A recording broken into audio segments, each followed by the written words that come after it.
Continuando con el desarrollo de esta unidad y como parte de la política financiera de corto plazo, vamos a ver las normas financieras básicas, que son tres y muy fáciles de interpretar. Son la norma de volumen, la norma de seguridad y la norma de equilibrio.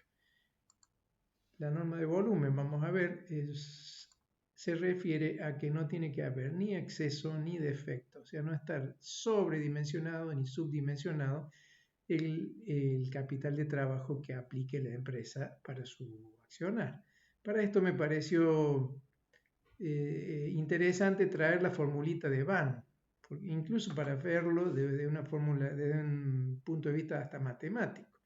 La fórmula de Van, recordemos que era la sumatoria de los flujos de fondos descontados a la tasa de corte menos la inversión inicial. En este caso, ¿a qué se refiere el volumen y el exceso y el defecto? ¿Dónde está el capital de trabajo en esta fórmula? Está acá. Es la inversión inicial o la inversión que necesita la empresa, en este caso expresado en capital de trabajo, para su accionar. Pero a simple vista, digamos, una contra que se ve, que si aumentamos la inversión en capital de trabajo para igualdad de todos los demás componentes, el VAN va a disminuir, porque es una cifra que viene restando del otro lado de la ecuación. Pero de todos modos vamos a ver que pro y contra tiene cada una de las dos defectos, digamos, el exceso y el defecto de financiamiento. En el exceso de financiamiento, uno de los problemas es la disminución de la rentabilidad por aumento de la inversión, que es lo que veíamos hace un rato. ¿Qué pasa si aumenta la inversión? Disminuye, hasta matemáticamente lo podemos ver, por eso me pareció correcto traer la formulita de Van. Otro efecto negativo en este caso es una disminución de la rentabilidad por un aumento de los costos de capital y otros, porque siempre si tenemos más inversión acá, estamos dejando de aplicarle en algo que rinda dinero, porque si estamos sobredimensionando esto, estamos mal aplicando dinero por esta decisión. Y también puede llevar a inversiones poco estudiadas. Cuando sobra la liquidez, probablemente se use mal el dinero. Y en el caso de efectos de financiamiento, o sea, faltas de financiamiento, vamos a tener un problema de probablemente disminución de las ventas por disminución de la rentabilidad. La empresa no va a tener los fondos para hacer o las compras que necesite vender o los pagos que necesite vender, etcétera. Que esto trae dificultades en el ciclo operativo, el no contar con los fondos para que la rueda siga girando, por llamarlo así. Y la disminución de liquidez es típico, en este caso, si le mezquinamos fondos de capital de trabajo a la empresa o al proyecto que sea, va a disminuir la liquidez y puede llegar a acarrear incumplimiento de compromisos. En definitiva, esta norma de volumen es bastante simple de asociarla incluso con el nombre. Vamos a la norma de seguridad. Recordemos que habíamos visto la empresa como una estructura de inversiones y una estructura de financiamiento y que en general el capital de trabajo neto debía ser un poco mayor a las deudas de corto plazo, que esto era la existencia de un fondo de maniobra. Lo habíamos mencionado como un deseo, digamos. Ahora vamos a verlo un poquito mejor. En este caso estamos hablando que la norma de seguridad precisamente se refiere a que exista este fondo de maniobra, o sea que parte del capital de trabajo neto debe estar financiado con capitales permanentes. ¿Qué quiere decir esto? Que parte de los activos corrientes de una empresa tiene que estar financiado con patrimonio neto o deudas de largo plazo para disminuir los riesgos naturales de los ciclos operativos de cualquier empresa. La característica de esta norma de seguridad, así tipo enunciativo, que el fondo de maniobra debe existir casi siempre. Digamos el casi porque existen excepciones. Hay algunos casos de empresas que tienen absolutamente predecible su flujo de fondos, se pueden dar el lujo de disminuir estos fondos de maniobra, incluso en algunos casos hasta podría ser negativo. Pero la mayoría de las empresas que no tienen asegurado sus flujos de ingreso, pueden llegar a oscilar o tener cierta volatilidad, necesitan este fondo de maniobra para poder cubrir cualquier desfasaje de los ciclos de efectivo. La magnitud del fondo de maniobra depende del riesgo de la empresa, el riesgo económico a que está sometido el ciclo operativo. Esto tiene que ver con lo que mencioné recién. Si hay empresas que tienen flujos de fondo que pueden llegar a ser muy volátiles, necesitan estar cubiertos un poco con capital permanente. La otra de las características del fondo de maniobra tiene como función cubrir los desfasajes del ciclo operativo. Más de lo mismo. En el caso argentino tenemos que hay dificultades realmente porque no existen fuentes razonables a largo plazo. O sea, en Argentina, desgraciadamente, las empresas se financian muchísimo con el corto plazo, porque no existen créditos a largo plazo realmente para capital de trabajo. Hay créditos de 6 meses que no se puede mencionar que fuera a largo plazo. La norma de equilibrio, en este caso, se refiere a equilibrio de plazos. Aquí vamos a leer un concepto, que la inversión en los fondos de la estructura de inversiones debe hacerse en un plazo de realización menor o igual a lo sumo del plazo de devolución, que es el de financiación. ¿Qué quiere decir esto? Tratar de cobrar antes de lo que hay que pagar. Por supuesto, es fácil de decirlo, pero del dicho al hecho muchas veces es difícil hacerlo. Acá otra de las sugerencias como expresiones de deseo, que debe respetarse inversión por inversión, que en nuestro país es difícil por lo que habíamos mencionado antes, que no existen, es difícil conseguir fuentes de financiamiento para capital de trabajo a largo plazo.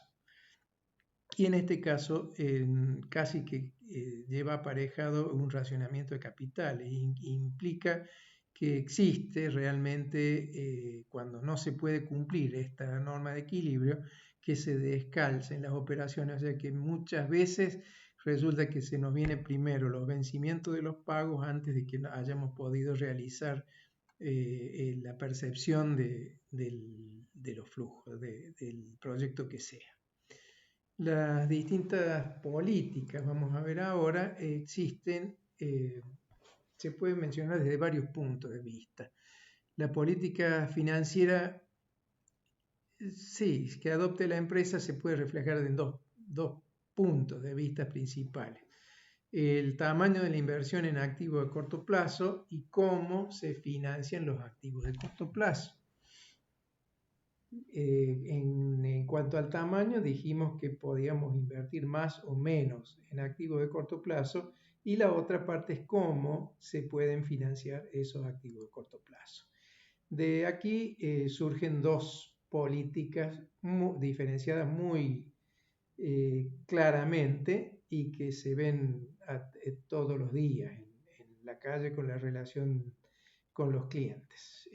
La política flexible o conservadora y políticas restrictivas o agresivas. Esto tiene que ver con la inversión que se haga en este caso en fondos en la empresa, que en la flexible o conservadora implica que va a haber una mayor inversión que en el caso de una empresa que lleve una política restrictiva o agresiva en cuanto a sus inversiones. Tiene que ver muchísimo esto con el perfil del empresario. El empresario que es más conservador, que le gusta o prefiere que siempre en la empresa esté el dinero cuando haya que pagar a los proveedores, cuando haya que pagar los sueldos, cuando haya que pagar los impuestos, que siempre esté la plata suficiente en el banco, va a llevar a una política flexible, va a inyectar más dinero a la empresa para que no tenga esos que estar corriendo en los momentos que hay obligaciones de pagos. Y lo contrario es otro perfil empresarial que le restan inversión a la empresa, o sea que en realidad cuando llegue el momento de pago o de impuestos o de proveedores o de sueldo o alguna pago importante que pueda hacer, probablemente no tengan los fondos y tiene que salir a buscarlo de alguna manera. Cada una de las políticas tiene sus puntos, sus cosas positivas y sus cosas negativas. La manera de ver la primera, que dijimos la política flexible o conservadora, prioriza la liquidez, o sea, es el perfil empresarial que no quiere correr riesgo, no quiere tener muchos inconvenientes de sorpresas desagradables, va a tener un margen de maniobra, un fondo de maniobra mucho más grande, o sea que va a invertir mucho más para poder cubrir el activo corriente con capital de trabajo, con fondos permanentes, ya sea capital propio o pasivo no corriente. En muchos casos es capital propio esto. Y el otro caso, que sería el otro tipo de empresario, que prioriza la rentabilidad, disminuyendo la inversión en activo corriente y financiándose en pasivo corriente, que en muchos casos es de barato, digamos, porque el sueldo es barato y hay algún otro tipo de financiamiento que también lo es. Y lo que ve este tipo de empresario, que cualquier dinero que uno ponga en el activo lo ve como una inversión inútil y trata de disminuirlo para tratar de aumentar la rentabilidad, pero esto le acarrea que tiene que estar muchas veces corriendo para tratar de llegar a tiempo para cubrir algunas obligaciones, ya sea pago de proveedores, pago de impuestos, pago de sueldos, etc. Estos serían dos esquemas distintos, o sea, uno con acá se ve un fondo de maniobra positivo y grande, y en este caso, por supuesto, está exagerado un poquito, se debe un fondo de maniobra negativo. Muchas veces podría ser cero o negativo por poco, pero en este caso está exagerado un poquito para que se vea los distintos estructuras que tendrían empresas manejadas por personas con distintos perfiles. En cuanto también, es una manera de verlo gráficamente, a la determinación de las inversiones correctas en activos corrientes, vemos que siempre se ve, en este caso lo vemos para todos los activos corrientes, pero en la próxima unidad, cuando veamos disponibilidades, créditos, bienes de cambio por separado, este gráfico se ve y se aplica exactamente para cada uno de los componentes. ¿Qué es lo que vemos en este caso? Que existe un costo de mantenimiento por tenerlo, viene del dinero invertido, o sea que en este caso por 0 peso invertido no tenemos costo de mantenimiento de capital de trabajo. Si no tuviéramos ni plata, ni crédito, ni bienes de cambio, obviamente no tenemos ningún gasto. Este costo se va aumentando en la medida que uno invierta más. Y bueno, con ese criterio no tendríamos que tener. Pero ¿qué pasa? Resulta que hay otro tipo de costos, que son los costos de faltante. Básicamente, las ventas no realizadas por no tener ya sea el dinero o los créditos o la mercadería. Por lo tanto, es infinito este costo de faltante si no invertimos. Bueno, este costo de faltante va disminuyendo en la medida que más invertamos. O sea, vamos a tener menos costo de faltante de ventas, pero más costo de mantenimiento. Uno crece en la medida que crece el monto de los activos corrientes y el otro disminuye. En la suma de los dos hace el costo total de las inversiones en activos corrientes y el cruce de las dos curvas va a dar el punto mínimo.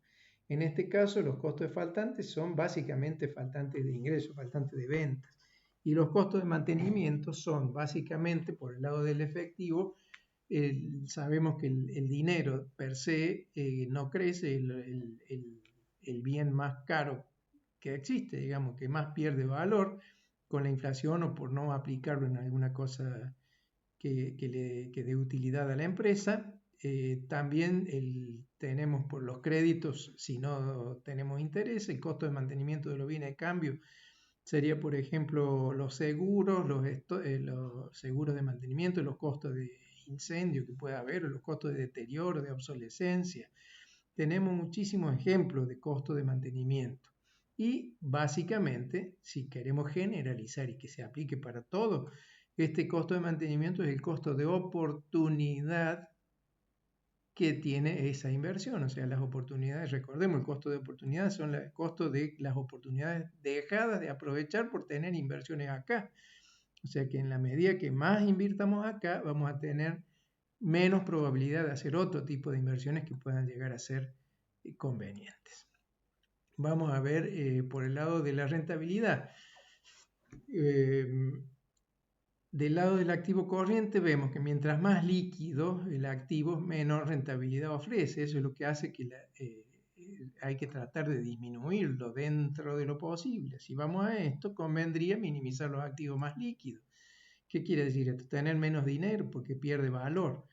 Por el lado del pasivo, muchas veces las deudas de corto plazo pueden llegar a tener menor costo que las de largo plazo en algunos casos, o sea, proveedores porque ella viene con plazo dado de pago, hay algunas cosas que pueden llegar a ser.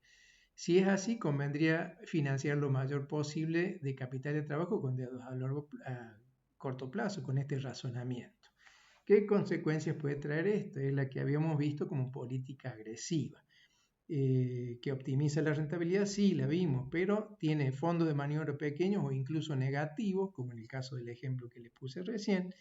Hay poca, insuficiente o nula liquidez prácticamente y insuficiente cobertura del riesgo del ciclo operativo. Si estos riesgos, por ejemplo, que no me pague un cliente importante, hace tambalear las finanzas de la empresa cuando se está manejando con este esquema.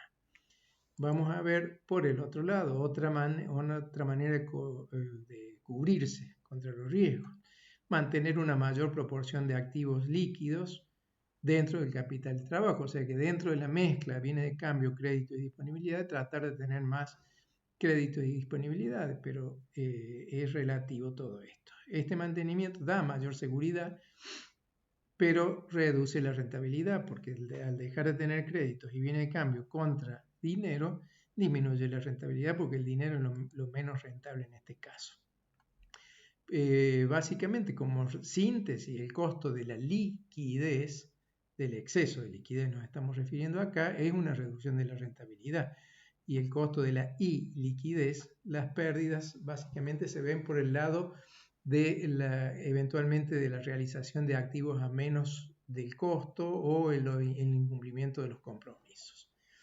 Aquí vamos a ver las palabras sobre el financiamiento de capital de trabajo. Aquí le puse distinto color porque es un supuesto, son dos cuadritos o dos textos muy parecidos, uno sin riesgo y el otro con riesgo. Acá vamos a hablar sin riesgo. Esto es teórico, porque el riesgo siempre existe. Los flujos de fondos nunca son exactos tal como lo predecimos, sino que son precisamente estimaciones, con nuestro mejor saber y entender, pero son estimaciones.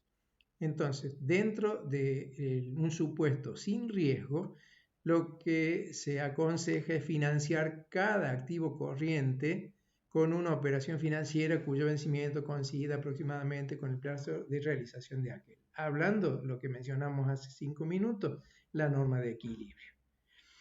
La otra, financiar el capital inmovilizado y el capital de trabajo permanente con capitales permanentes, ¿sí?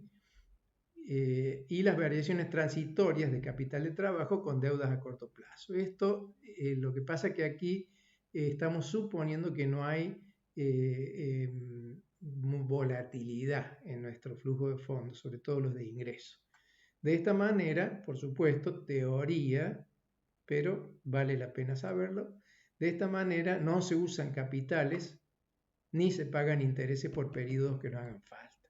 O sea, no estamos, cuando dice acá no se usan capitales, dice no tenemos capital ocioso y tampoco pagamos intereses por periodos que no hagan falta. Ya lo vamos a ver gráficamente un poquitito más adelante. Vamos a ver ahora lo mismo, pero bajo el principio que existe riesgo. Como todos los flujos de fondos están sujetos a riesgo. Ante la existencia de riesgo, siempre van a provocar desfasajes en los flujos de fondos. Es necesario que parte del capital de trabajo transitorio sea financiado con capital de trabajo permanente. Lo habíamos visto en ¿cuál? En la norma de seguridad, la que decía que debía de existir el fondo de maniobra. ¿Recuerdan? Ello implica que en algún momento va a haber financiamiento ocioso, porque no se va a usar permanentemente. Nunca vamos a saber exactamente cuándo lo vamos a usar, porque que el cliente no me pague no lo vamos a saber, sino entraríamos en la situación sin riesgo antes, si es que pudiéramos predecirlo. Entonces, esto implicaría tener financiamiento ocioso durante algunos tiempos, atenta contra la rentabilidad, pero también significa que vamos a tener excesos en algunos momentos y defectos en otros. Entonces, el punto es este, ¿dónde colocamos la línea demarcatoria? O sea, hasta dónde conviene invertir para cubrir los activos fijos y los activos corrientes. En este caso vamos a ver como un pequeño gráfico las necesidades totales de financiamiento de una empresa. Acá en la parte inferior del gráfico no está separado, pero serían los fijos. Después están los activos corrientes, el capital de trabajo. Recuerden que habíamos dicho que el capital de trabajo se separaba en capital de trabajo permanente, que es el mínimo necesario para que se pueda cumplir el ciclo de dinero, mercadería, dinero, y capital de trabajo transitorio, que estaba dado por las necesidades que son periódicas en algunos casos, pero que son no permanentes. En este caso puede darse, qué sé yo, por ejemplo, el pago de los sueldos, el pago del IVA, pago de ciertos impuestos, etc. Recuerden que también habíamos mencionado que el activo total, o sea, el capital total de una empresa de un día para otro varía. O sea, lo que no cambia son los activos fijos. O sea, los bienes de uso o las cosas fijas no cambian de un día para otro. Pero lo que sí, si uno saca una foto al 31 de diciembre y la saca la misma foto el 7 de enero, el 14 de enero, el 20 de enero y así, o día por día, cambian totalmente. ¿Por qué? Porque se van cancelando, en un principio se cancelan los sueldos, se hace falta el dinero, se cancelan los sueldos, baja la necesidad total porque ya se pagaron los sueldos, pero mientras tanto hizo falta el dinero para pagarlos. Después nacen otro tipo de obligaciones y renace la necesidad, el requerimiento total de dinero. Esta parte que son como las colinas, pequeñas lomitas, son las necesidades de capital de trabajo transitorio que habíamos mencionado antes. Ahora vamos a ver dónde poníamos la línea demarcatoria, porque acá simplemente está definiendo cuáles serían el capital permanente, que son los capitales fijos más el capital de trabajo permanente, y los requerimientos totales de activo. Esta diferencia, estas lomas, son el capital de trabajo transitorio. Esta sería la otra manera en donde podemos ver las distintas políticas.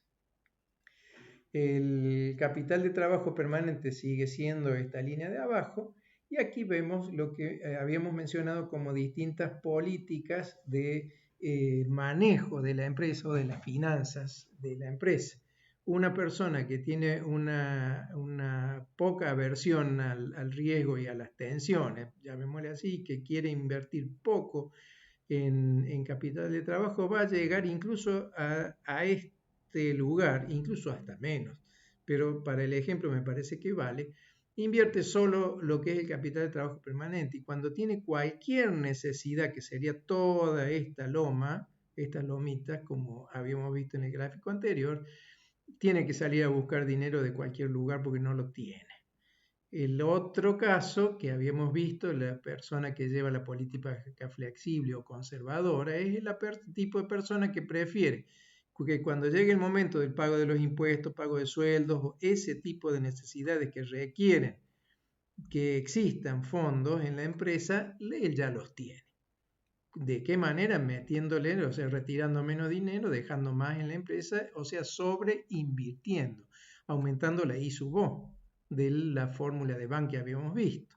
Los dos tienen, por ejemplo, el agresivo tiene el problema de que cuando tenga que salir a buscar todo este dinero para el pago, para el pago del IVA o para el pago de un impuesto de sueldo o para cualquier otra obligación, tiene que salir corriendo al banco a buscar o descubierto o a tratar de sacar, buscar fuentes que probablemente las consiga, y si no las consigue probablemente también le traiga problemas con sus proveedores, con el personal y a la larga dificulte la operatoria normal de la empresa.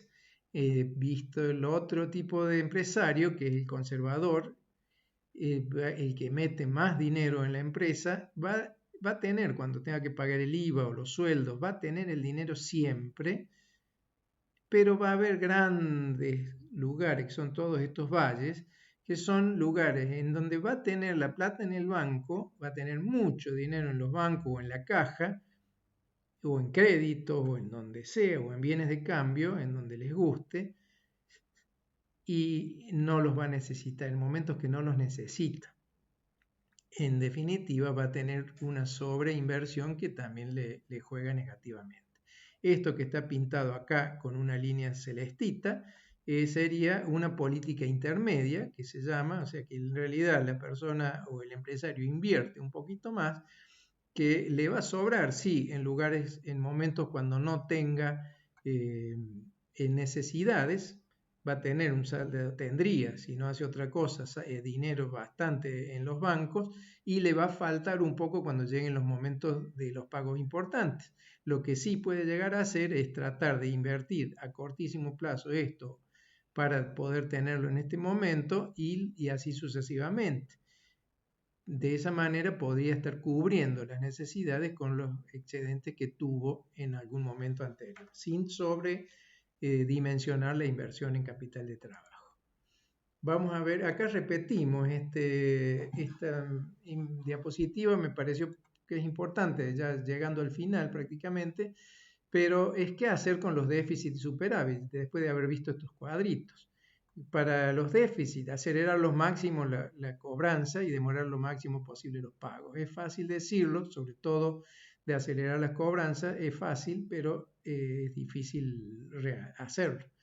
Y demorar los pagos, sí, con no pagarle a la AFIP o a los proveedores, pero eso no siempre es algo que se pueda mantener en el tiempo.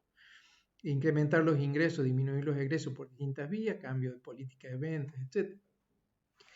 Y por último, recurrir al financiamiento externo.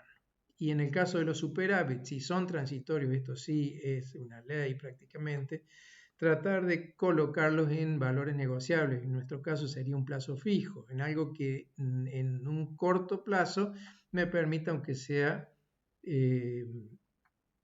ganar alguna pequeña renta. Eventualmente hasta incluso podría ser adelantar algún pago futuro si es que tenemos, y ganarnos los descuentos con los proveedores. Y en el caso de que sea permanente, hay que sacarlo de la empresa. No se puede distribuirlo, se refiere a esto. No se puede dejar en la empresa una inversión permanente porque va a terminar siendo ociosa. Si no, hay que realizar nuevas inversiones.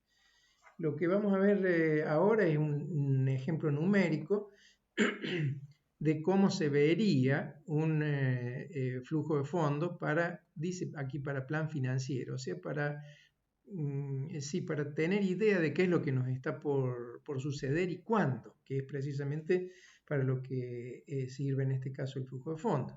Aquí tenemos, como ejemplo, simplemente la cobranza de las facturas de contado, las cobranzas de cuenta corriente, el total de los ingresos por mes y los distintos egresos previstos, retiro de los propietarios, un gasto de capital. Aquí vemos que hay un gasto en julio importante, puede ser cualquier cosa, ejemplo, la cuota de un vehículo o lo que sea, simplemente es un gasto importante.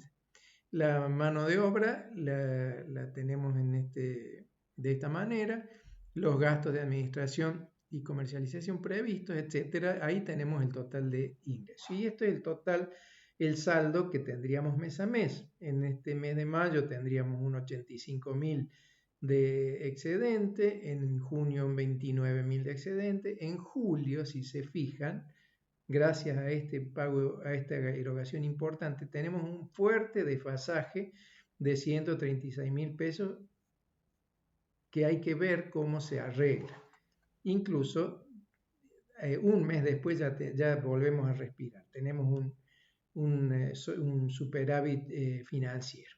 ¿Qué pasa? Los meses, en este caso, no, como que está hecho por mes, por eso digo los meses, no son compartimentos estancos, sino que vienen uno a continuación del otro, y lo que correspondería en todo caso es que estos saldos se arrastren hacia el mes siguiente, como comienzo del mes siguiente. O sea que esto es lo que muestra los movimientos puros de cada mes, pero en realidad vamos a este otro cuadrito que es exactamente lo mismo, solo que agrega un renglón inicial que supone que tenemos un saldo inicial de caja que lo trataremos o no de mantener, y el saldo final que se arrastra, se traslada al comienzo del mes siguiente, y así sucesivamente. Por lo tanto, vemos que lo que pintaba como un desfasaje de 136.000, como teníamos un superávit en el primer mes y otro en el segundo, el desfasaje termina siendo de 12.000 más el fondo fijo que la empresa pretenda tener.